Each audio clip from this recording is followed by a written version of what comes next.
पर मैं हूं अंकित अवस्थी। आप हैं मेरे साथ में एक ऐसी विषय पर चर्चा करने के लिए जो कि इस समय ब्रिटेन और अमेरिका के लिए चिंता बन गया है। आप लोग समझेंगे कि दुनिया में जब भी कहीं युद्ध या फिर कोई भी ऐसा अनुभव देने वाला कार्य चलता है तो लोग क्या क्या चीजें सीखते हैं। जैसे आप में से और मैंने से बहुत सारे लोग ऐसे हैं जिन्होंने जब अमेरिका ने परमाणु हमले पर एडवाइजरी जारी करी तो हमने भी बहुत कुछ सीख लिया कि परमाणु हमले होते हैं तो उस समय पर किसी को सीधा नहीं घूमना है, अंडरग्राउंड में जाकर सेट हो जाना है। ये तमाम चीजें हम और आपने सीखी हैं। लेकिन क्या आपको पता है, बिल्कुल इसी तरीके से चीन भी लर्निंग ले रहा है। किससे ले रहा है? यूक्रेन और रशिया के वॉर से। क्या ले रहा है कि यार यूक्रेन वॉर में जब कोई भी हमला हो रहा है तो दूसरी तरफ से यूक्रेन के जो फाइटर जेट जाकर लड़ाई लड़ रहे हैं या तो वो यूरोपियन यूनियन के दिए हुए हैं या ब्रिटेन के या अमेरिका के द्वारा सहायता पहुंचाए हुए हैं। ऐसी स्थिति में कल को यदि मेरे पड़ोस ताइवान में कोई भी युद्ध हुआ तो पता चला कि उस तरफ से बड़ी मात्रा के अंदर ब्रिटिशर्स ने या फिर यूरोपियन यूनियन ने या अमेरिका ने हमले करने के लिए हवाई जहाज भेजे, तो उनके ऑपरेशंस कैसे होते हैं, यानी वो काम कैसे करते हैं, ये बात पता करने के लिए बहुत ज़्यादा ज़रूरी है। क्या जरूरी है? जरूरी यह है कि उन फाइटर जेट्स के अंदर होता क्या है या उनकी कमजोरी क्या है, उन फाइटर जेट्स में कहां गोली मारे कि वो एक बार में खत्म हो जाएगा। इस काम के लिए ब्रिटिश पायलट्स को हायर कर रहा है चीन, और हायर कर रहा है नहीं, कर चुका है। और आज से नहीं, 2019 से चल रहा है, क्योंकि कोरोना आ गया बीच में तो गायब हो गया, लेकिन अब उसने वो तेज कर दिया है और पैकेजेस भी करोड़ों में दिए जा रहे हैं। मजेदार बात यह है, ये वो पायलट्स हैं जो रिटायर्ड हो चुके हैं, जिनके ऊपर सरकार का ध्यान ही नहीं गया। ये उनको बुला बुलाकर अपने यहाँ पर ट्रेनिंग दिलवा रहा है अपनी आर्मी को कि ये पायलट आएं और आकर के हमारी आर्मी को बताएं कि किस प्रकार से उस समय चुनौतियों का सामना किया जाएगा। नंबर एक। नंबर दूसरा, आपको परमाणु हमले के बारे में सब पता है, लेकिन आपको पता है ना, परमाणु हमले से जितना ज़्यादा यूक्रेन चिंतित नहीं है, उससे कहीं अधिक अमेरिका और ब्रिटिश देश या फिर यूरोपियन देश चिंतित हैं। इसी कारण से वो सब लोग आयोडीन की गोली खा रहे हैं। मैंने आपके ऊपर ये भी सेशन किया है, आपको पता है। उसने इस समय भी एक दिमाग लगाया, और क्या कि अमेरिका के जो परमाणु वैज्ञानिक हैं, जो न्यूक्लियर वेपन बनाते हैं, उनको भी हायर कर लिया है। जो वैज्ञानिक या तो रिटायर हो गए या फिर किसी को पता ही नहीं था, 150 से अधिक अमेरिकी वैज्ञानिकों को चीन ने अपने पास रख लिया है और पैकेजेस भी करोड़ों में दे करके रखा है। क्यों? क्योंकि अमेरिकन्स किस तरह से, क्योंकि देखो जिसने चीजें बनाई हैं, है ना, उसका, जिसका कहते हैं ना, कोई अगर कोई जहर है तो उसका एंटीडोट जिसने बनाया होगा उसे पता होगा। तो वो एंटीडोट वालों को पकड़ के अपने यहाँ पर ले आया है कि तुम लोग आ जाओ और मुझे बता दो कैसे सारे काम होते हैं। आप सोचो, ये युद्ध की लर्निंग चल रही है। जब ऐसा होगा तब हम क्या करेंगे। कारण भी इसका बहुत बड़ा है, और कारण ये है क्योंकि अब चीन के अंदर शी जिनपिंग तीसरे कार्यकाल के लिए तैयारी कर रहे हैं। उन्होंने टारगेट ले रखे हैं कि 2025 तक हमें क्या करना है, उसके आगे क्या करना है। उसका ये बहुत बड़ा पार्ट है जो हम आपके साथ डिस्कस कर रहे हैं। तो उम्मीद है कि आप पूरी तरह से इस घटना के बारे में जानने के लिए उत्सुक होंगे। क्या किया जा रहा है, कैसे किया जा रहा है, क्या घटनाएं हैं, सारी बातें मैं विस्तार से आपके साथ डिस्कस करूंगा। लेकिन आप लोगों के लिए इस सेशन में मैंने एक जबरदस्त चीज डाली है। आज से हमारे जो ये सेशन है, होने के लिए तो 3 होंगे, लेकिन इन प्रत्येक सेशन में मैं 2 अतिरिक्त प्रश्न भी आप लोगों के आज के ही करंट से सॉल्व करवाता चलूंगा। यानी दिन भर में जब आप यहां पर होंगे, इस सेशन के अंदर होंगे या फिर वाईफाई स्टडी 2.0 पर जब आप होंगे, तो आपके कम से कम 10 करंट के टाइटल कवर हो जाएंगे। ये मेरा आज का प्रयोग है। अब कितना सफल होता है ये अपन ट्राई कर लेंगे। उदाहरण के लिए मैंने आपको आज शुरुआत में 2 question of the day they दिए हैं जो कि बिल्कुल करंट से कनेक्टेड है, एग्जाम पॉइंट ऑफ व्यू से इंपॉर्टेंट है। पहला सवाल आपसे पूछा जा रहा है कि देश में हाल ही में 12वां डिफेंस एक्सपो शुरू हुआ है। कहां हुआ है, क्या इसकी थीम है, ये मैं सेशन के एंड में बताऊंगा। आप तब तक इस सेशन के सवाल को नोट कर लीजिए। आपके लिए अब प्रत्येक क्वेश्चन के साथ या प्रत्येक इशू के साथ 2 इंपॉर्टेंट क्वेश्चंस आएंगे। तो पहला पॉइंट तो आपके लिए सवाल में ये निकल आया। दूसरा, हाल ही के अंदर करंट का एक इंपॉर्टेंट क्वेश्चन ये और बना है कि 36वीं बार, यानी कि कहा जाए तो बीसीसीआई के अध्यक्ष पर 36वीं बार एक व्यक्ति बैठने जा रहा है, 36वां बीसीसीआई अध्यक्ष बनने जा रहा है। उनका नाम क्या है? उनका नाम आपको कमेंट में बताना है, ठीक है। व्यक्ति, 36वां पद है ये, यानी कि इनसे पहले कोई और था, अब इनके बाद कोई और हो रहा है। आपको इनका नाम बताना है। ये 2 सवाल हो गए। माइट पॉसिबल आपको पता हो सकता है करंट में इन दिनों तैर रहे हों, आपको पता हो, फिर भी हम सेशन के एंड में इनके जवाब भी देंगे और कुछ एडिशनल जानकारी भी देंगे। ठीक है, ये प्रयोग कैसा लग रहा है इसे कमेंट बॉक्स में जरूर बताइएगा। तो चलिए विस्तार से जानकारी आपके साथ साझा करते हैं। तो जैसा मैंने आपसे कहा कि US to issue threat alert over China's attempt to recruit royal air force pilots.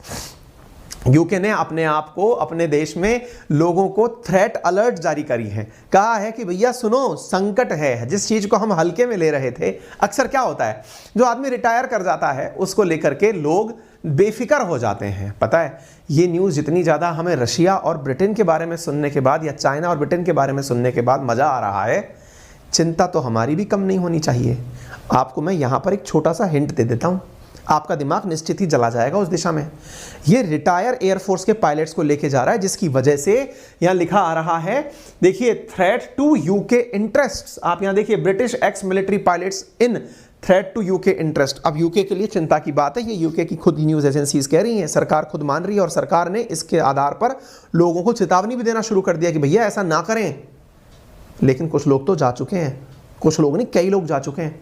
मैं पता है आपको डरा क्यों रहा हूं, इंडिया के अंदर भी यही सिक्योरिटी कंसर्न्स कई पूर्व बड़े बड़े अधिकारियों ने उठाए थे। कब? जब हमारे यहाँ पर अग्निवीर योजना आई थी, अग्निपथ योजना आई थी। अग्निपथ योजना में भी लोगों का डर यही था कि जो भारतीय सैनिक हैं, उन भारतीय सैनिकों को कोई भारत के विरोध में एक्टिवेट ना कर दे।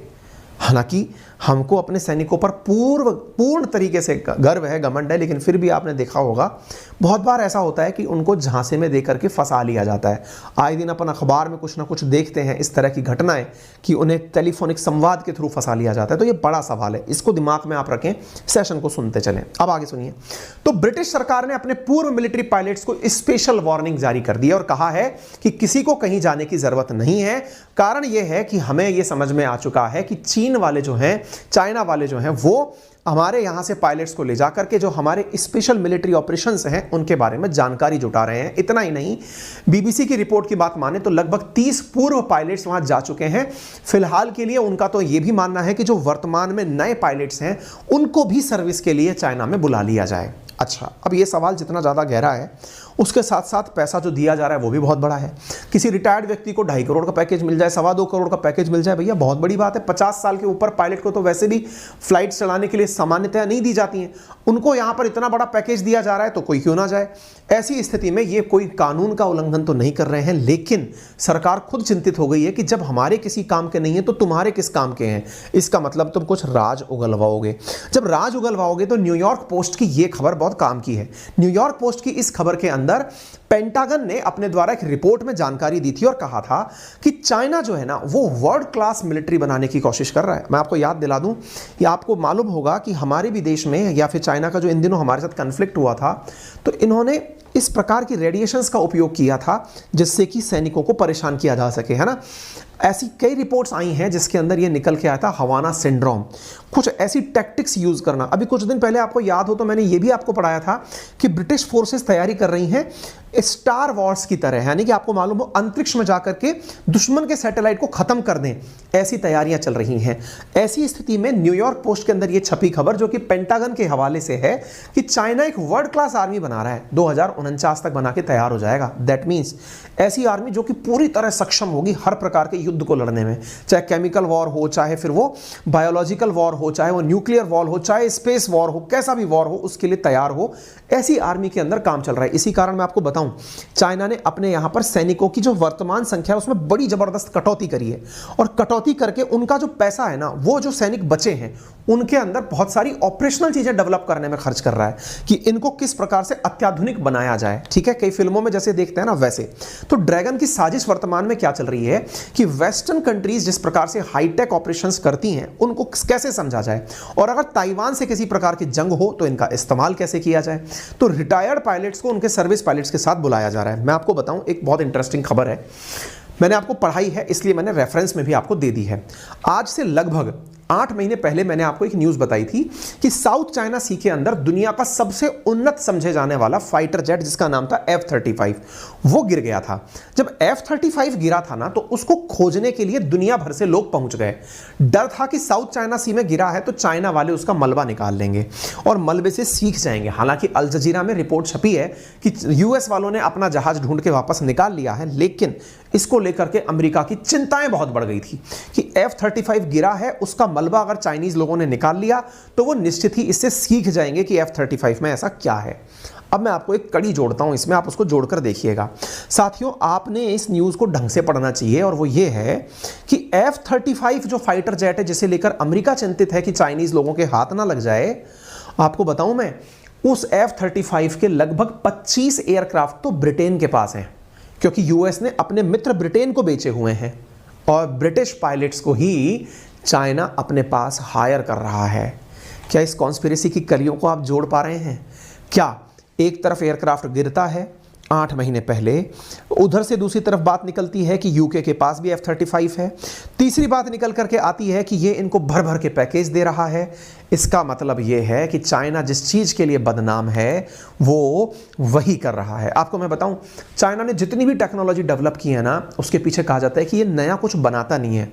ये क्या करता है कि कोई तो करता है बॉटम अप अप्रोच, ये तोड़ करके बॉटम डाउन अप्रोच करता है। यानी कि आप कोई भी प्रोडक्ट इसे पकड़ा दो, उसे तोड़ तोड़ करके उसका, जब हम कहते हैं ना, कई बार अपन जब छोटे थे, आप में से कई लोग ऐसे होंगे जिन्होंने चाइनीज माल कह करके मजाक बनाया होगा, अरे ये तो चाइनीज माल है। क्यों? क्योंकि हम ये मानते थे कि इन्होंने उसकी कॉपी बनाई है, असली माल की कॉपी बनाई है। चाइनीज इस चीज़ के लिए बहुत ज़्यादा जाने जाते हैं, कॉपी के लिए, कि आप कुछ भी प्रोडक्ट दे दो चाइनीज उसकी कॉपी बना देंगे। एप्पल तक की कॉपी बना दी और उससे भी अच्छी बना दी, है ना। तो ऐसी स्थिति में चाइनीज कॉपी के लिए जाने जाते हैं और कॉपी में अमेरिका को डर ये है कि यार ये F-35 की कॉपी मार दिए तो मेहनत करी हमने, कमा गए बेटा ये लोग, क्योंकि ये तो हमारे लिए चैलेंज बन जाएंगे। और कॉपी करने में ये बिल्कुल कसर नहीं छोड़ रहे हैं। आपको याद है जब कोरोना की वैक्सीन बनी थी तो कई चाइनीजों को कॉन्सुलेट से भगाया गया था, काउंसुलेट बंद कर दिए गए थे अमेरिका में इनके, क्योंकि ये वैक्सीन के फॉर्मूले चुरा कर भाग रहे थे। ये अपना दिमाग लगाने से ज्यादा कट कॉपी पेस्ट पर बिलीव करते हैं। ऐसी स्थिति में यहां पर यह बड़ी चिंता है। अच्छा, एक चीज और भी है, चाइना बैठे बैठे दुनिया से क्या क्या सीख रहा है, आप नोटिस करिए। आपको याद होगा तो यूक्रेन रशिया का जब वॉर चल रहा है ना, तो इस वॉर के अंदर यूक्रेन की तरफ से जो फोर्सेस हवाई जहाज ले जाके उड़ा रही हैं, उन फोर्सेस में बड़ी मात्रा के अंदर यूरोपियन यूनियन की तरफ से भेजी गई फोर्सेस है। तो ये पकड़ना चाहता है कि अल्टीमेटली टैक्टिक्स क्या हैं जो कि इन्होंने रूस के खिलाफ यूज की थी। कल को ताइवान का मसला हुआ और मेरे खिलाफ यूज कर ली तो मुझे किस प्रकार से निपटना है, ठीक है। तो China plan to annex Taiwan moving much faster under Xi. अब ये चाहते हैं कि कल को अगर हम ताइवान पर अनेक्स करने गए तो ऐसी स्थिति में जिन चैलेंजेस का हमें सामना करना पड़ सकता है उनके लिए हम पहले से ही प्रिपेयर हो जाएं, ठीक है। हाल ही में इनके यहां पर चाइनीज कम्युनिस्ट कांग्रेस की एक बैठक हुई थी जिसमें कि शी जिनपिंग को तीसरी बार ताजपोशी के लिए तैयार किया गया था। तो ऐसी स्थिति में भविष्य की तुलनाओं को, चिंताओं को लेकर के बात की गई थी। तो ये बातें अपने आप में काफी महत्वपूर्ण हो जाती हैं। अब दूसरी बात सुनिए, चाइना ने एक चीज की तैयारी और करी और वो क्या था कि रशिया जो है ना वो हाल ही में वेस्टर्न सैंक्शन से बहुत परेशान हुआ। वेस्टर्न सैंक्शन का मतलब पश्चिमी देशों ने उनके ऊपर उठाए और बहुत सारे प्रतिबंध लाद दिए। अमेरिका ने, यूरोपियन यूनियन ने प्रतिबंध लाद दिए तो कई बैंकों पर प्रतिबंध हो गए, कई प्रोडक्ट्स पर प्रतिबंध हो गए। इस बात को चाइना वाले पकड़ गए कि बेटा अगर हमने कुछ किया तो प्रतिबंध हम पर भी हो सकते हैं। तो इसी को ध्यान में रखते हुए आज से लगभग समय है इसका, हाँ, आज से लगभग 7 महीने पहले एक न्यूज़ छपी थी। हालांकि ये न्यूज़ छपने के बाद एक रिसर्च पेपर था जो छपा चाइनीज़ यूनिवर्सिटी के अंदर और वो मात्र 7 दिन में गायब कर दिया गया। उस रिसर्च पेपर में जो वहाँ के, जो चाइना के ही लोकल एनालिस्ट हैं, वो इस बात को दुनिया को बता रहे थे कि किस प्रकार से चाइना युद्ध के समय पर पहले से अपने आप को मजबूत करने के लिए किन किन सेक्टर्स में मजबूत होना चाहता है। उन्होंने 6 सेक्टर गिनाए थे कि चाइना युद्ध में उतरने से पहले ही 6 सेक्टर्स पर अपनी पकड़ चाहता है। वो कौन कौन से सेक्टर थे? तो बोले सबसे पहली चीज तो है ये अपने द्वारा वैक्सीन पर पकड़ बनाना चाहते हैं, दूसरा एग्रोकेमिकल पर, तीसरा सिविल एरोस्पेस पर, चौथा सेमीकंडक्टर पर, पांचवा कंप्यूटर ऑपरेशंस पर और छठा पेमेंट नेटवर्क्स पर। ये इन 6 मामलों में ही वेस्ट से कमजोर पड़ता है। ये बात कब छपी थी? इकोनॉमिक्स टाइम्स ने इसको, द इकोनॉमिस्ट ने लिया था इस खबर को, फरवरी 2022 की खबर है। ये 6 चीजें यहां दिखा रखी हैं कि चाइना अल्टीमेटली चाहता क्या है। 6 चीजों के ऊपर पकड़ बनाना चाहता है। तब से चाइना के द्वारा इस कार्य को बहुत तेजी से आगे बढ़ाया जा रहा है कि मैं कैसे कैसे इन चीजों पर पकड़ बनाऊं और जो मेरी चेक मतलब एक तरह से बोटल नेक्स है उनको मैं पार करके आगे निकल जाऊं। आपको जान के आश्चर्य होगा कि चाइना अपनी जीडीपी का अब लगभग 2.5% के आसपास इस समय रिसर्च पर खर्च कर रहा है। कैसी रिसर्च पर? एक ऐसी रिसर्च जिसके थ्रू क्या किया जा सके, जीडीपी के अंदर साइंस को डेवलप किया जा सके। इस पर लगातार इनके द्वारा खर्च किए जा रहे हैं और उनमें सिविल एयरक्राफ्ट प्रोग्राम, इन्हीं agrochemical, semiconductor, operating system, vaccines, इन पर जो खर्च है वो आपके सामने मेंशन्ड है। कितनी बड़ी मात्रा के अंदर ये लगातार इन पर खर्च किए जा रहा है। आपको अब मैं एक बात और बताता हूं, हमको लगता है कि हम जो खबरें पढ़ते हैं इसका चाइना पर असर नहीं पड़ता। चाइना हमसे ज्यादा विदेशी खबरें पढ़ता है और उन खबरों के आधार पर अपने आप को तैयार कर लेता है। मुझे तो कई बार ऐसा लगता है कि ये इतना इंटेलिजेंट बालक हो गया है, जो लोग यूपीएससी की तैयारी कर रहे होते हैं या किसी और एग्जाम की तैयारी कर रहे होते हैं, वो प्रीवियस ईयर पेपर देखकर या फिर किसी और के अनुभवों को सुनकर अपने आप को तैयार करते हैं। किसी टॉपर ने बताया कि भाई ऐसे ऐसे तैयारी करनी होती है, उसको ध्यान देना, प्रीवियस ईयर में ऐसा सवाल पूछा गया, उसको ध्यान देना। ऐसा ही कुछ ये भी कर रहे हैं। क्या कर रहे हैं? आपको याद हो कि हाल ही में यूएस की ट्रेजरर ने यह कहा था कि अगर कुछ हुआ, यदि चाइना ने ताइवान को इन्वेड करने की कोशिश की, तो हम इसके ऊपर सैंक्शंस लगाएंगे। कैसे वाले सैंक्शंस लगाएंगे? पैसे के सैंक्शंस लगा देंगे। आप सोचो, अप्रैल 6 की यह खबर है। इस खबर का तुरंत चाइना ने क्या रिएक्शन दिया? आपातकालीन बैठक बुलाई। बीजिंग ने तुरंत स्ट्रेस टेस्ट करना शुरू किया। कैसे? कि बोले एक बार के लिए यदि हमारे ऊपर भी रशिया की तरह जैसे सैंक्शन लगे हैं, अगर वो हम पर लग गए तो हम कैसे उस तनाव को मैनेज करेंगे, चलो उसकी टेस्टिंग करते हैं। मैंने इस सेशन को कराया था आप लोगों को। चाइना ने अपनी बैंक्स को बुलाकर कहा कि हम अपने एसेट्स जो दुनिया भर में हैं उनको कैसे बचा पाएंगे यदि अमेरिका ने हमारे ऊपर सैंक्शन लगा दिया। तारीखों तारीख दर तारीख देखते जाओ। 6 अप्रैल को मैडम ने कहा, इन्होंने तुरंत भाई साहब 4 मई के दिन स्ट्रेस टेस्ट कर लिया, अपनी बैंकों को बोल दिया 1 मई के दिन कि भैया अपनी अपनी असेट्स जो है ना सब जगह से निकाल लो, या फिर यह समझ लो कि बचानी कैसे है।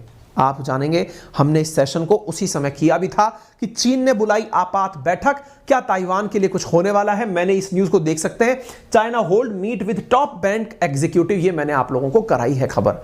यानी चाइना के जो एक्शंस है ना, वो हिंट के आधार पर चलते हैं। ये एक ऐसा विद्यार्थी है जो भविष्य की तैयारी कर रहा है। ठीक है, चाइना के खिलाफ ताइवान ने खुद ने कहा है कि चाइना कुछ ऐसी बात कर रहा है कि वो यूक्रेन से सीख रहा है कि कैसी कैसी हाइब्रिड स्ट्रेटेजीज अपनाई जाएं यदि युद्ध होता है।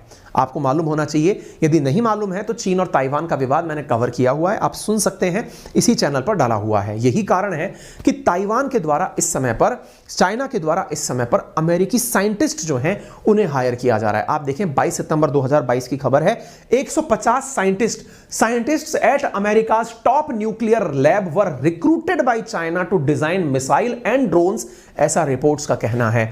यानी कि इन्होंने क्या किया, एक तरह से पेपर बनाने वाले टीचर को ही खरीद लिया। जब पेपर पास करने के अंदर इनको लगा कि पढ़ना पड़ेगा, तो इन्होंने कहा कि ऐसी चिंता कौन ले, चलो जिसने पेपर बनाया है उसी को ले आओ, और यही काम करने में ये कामयाब हो गए। ठीक है, तो उम्मीद है कि आपको ये बात समझ में आ गई होगी। कई वैज्ञानिक ऐसे हैं जो वर्तमान में चीन के अंदर पहुंचे हुए हैं, जो कि अमेरिका से आए हुए हैं। ये अपने आप में बड़ी चिंता की बात तो है ही, लेकिन हमारे लिए तो ये है कि प्रिपरेशन हो तो ऐसी जो हमने यहां पर देखी। फिलहाल के लिए इतना ही। जानकारी पसंद आई हो तो जरूर इसे लाइक करें, सभी साथियों से शेयर करें, चैनल पर नए हैं तो सब्सक्राइब करें। चैनल की शुरुआत में मैंने आप लोगों से 2 सवाल पूछे थे, अब मैं उनका जवाब दे देता हूं। पहला सवाल था डेफ एक्सपो के बारे में, तो जान लीजिए ये 12वां एडिशन है। गुजरात की राजधानी गांधीनगर में 18 तारीख से 23 अक्टूबर के बीच में डिफेंस एक्सपो शुरू हुआ है। प्रधानमंत्री ने इसे लॉन्च किया है, जिसमें देश विदेश की बहुत सारी, मतलब स्वदेशी रूप से हम ये दिखाना चाहते हैं कि हमारा डिफेंस कितना अच्छा है, और कई विदेशियों को, विशेष रूप से अफ्रीकन्स को हमने इसमें बुलाया है ये दिखाने के लिए कि देखिए आप हमसे क्या क्या परचेज कर सकते हैं। आपको इस सवाल में याद क्या रखना है? आपको रखना है पाथ टू प्राइड, ये इसकी थीम है इस वाले डिफेंस एक्सपो की, बहुत महत्वपूर्ण है, आप इसे याद रख सकते हैं। भारत को आत्मनिर्भर बनाने के लिए डिफेंस के सेक्टर में हमने इस प्रकार से डेफ एक्सपो लगाया है, ताकि हमारे बनाए हुए प्रोडक्ट्स को हम दुनिया भर को दिखा सकें। पहला क्वेश्चन का आंसर तैयार। दूसरा सवाल हमने पूछा था कि इस समय बीसीसीआई के अध्यक्ष कौन बने हैं, तो रोजर बिन्नी जो है वो 36वें बीसीसीआई प्रेसिडेंट बने हैं, अर्थात ये अब बीसीसीआई को हेड करने वाले हैं। इंडिया के लिए रोजर बिन्नी 27 टेस्ट और 72 वनडे खेल चुके हैं और भारतीय अंडर 19 क्रिकेट टीम के भी ये कोच रह चुके हैं। 12 से 15 तक इंडिया टीम की सिलेक्शन कमेटी में भी रहे हैं। तो आपको दोनों प्रश्नों का जवाब दे दिया। मेरा प्रयास ये कैसा लगा जरूर मुझे बताइएगा। अब मैं एक इशू के साथ 2 करंट के क्वेश्चंस और करा करके दिन भर में आपको 10 करंट के क्वेश्चंस कराने की कोशिश करूंगा, ताकि आपको कहीं और परेशान होने की जरूरत ना पड़े, क्योंकि बहुत से लोगों ने इन्हें अपनी आदत में डाल लिया है। अपनी जरूर जानकारी मुझे साझा करिएगा। फिलहाल के लिए इतना ही। मेरा रेफरल कोड है अंकित 10, जिसका यूज करके आप अनअकैडमी पर कोई भी कोर्स परचेज करें उसमें पा सकते हैं 10% का डिस्काउंट। अनअकैडमी पर टॉप एडुकेटर्स के द्वारा क्रिएटेड कोर्स यूपीएससी सेक्शन में अवेलेबल है। नया बैच हाल ही में 20 अक्टूबर से शुरू होने जा रहा है। आप इस बैच को ज्वाइन कर सकते हैं। ये बाइलिंगुअल बैच है, जिसमें टॉप एडुकेटर्स के द्वारा जिन्होंने AIR 3, AIR 4, AIR 5 निकाली है, आप उनके द्वारा पढ़ पाएंगे। अक्टूबर में फिलहाल एक एक्सटेंशन ऑफर चल रहा है, जिसका अर्थ है कि यदि आप यूपीएससी सेक्शन के अंदर कोर्स परचेज करते हैं तो 61,000 रुपीज में 18 महीने का सब्सक्रिप्शन तो मिलता ही है, प्लस 3 मंथ का एक्सटेंशन और मिलता है। प्रीलिम्स, मेंस और ऑप्शनल के अंदर आप इसे यूज कर सकते हैं। इसके साथ साथ यूपीएससी प्रीलिम्स एस्पिरेंट्स के लिए भी 9 मंथ का प्लस जीएस सब्सक्रिप्शन अवेलेबल है, मात्र 45,000 में आप इसे यूज कर सकते हैं। इसके साथ साथ अन्य जानकारियों में आपके सामने जो सबसे इंपॉर्टेंट है वो आपके लिए एक चैंपियनशिप टेस्ट है, साथ में लोन फैसिलिटी जो कि 0% इंटरेस्ट रेट पर आपके लिए अवेलेबल है। यानी कि यूपीएससी का जो कोर्स है आप 4,364 रुपए पर मंथ में परचेज कर सकते हैं।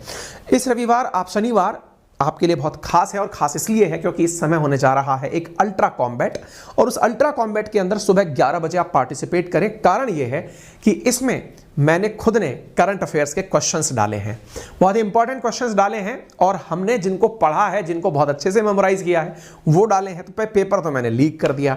आपने अगर सेशंस को सही से पढ़ा है तो आप इन क्वेश्चंस को बहुत अच्छे से कर पाएंगे। 50 क्वेश्चन 60 मिनट में पूछे जाएंगे और विजेताओं को दिए जाएंगे आकर्षक उपहार, जिसमें कि एप्पल का लैपटॉप, ये जितनी भी चीजें जो गिफ्ट्स के रूप में आपको दी जा सकती हैं ये तो मिलेंगी ही, और साथ में ये मानकर चलिए इनकी वजह से आपकी जो यूपीएससी की प्रिपरेशन है वो तो अच्छी होगी ही, क्योंकि हमने बेहतरीन क्वेश्चन आपके लिए यहां पर डाले हैं। फिलहाल के लिए इतना ही। अपना ख्याल रखें, बड़ों का सम्मान करें, छोटों को प्यार दें, अपना व्यक्तित्व इस प्रकार से विकसित करें कि महिलाएं आपके साथ सुरक्षित महसूस करें। धन्यवाद।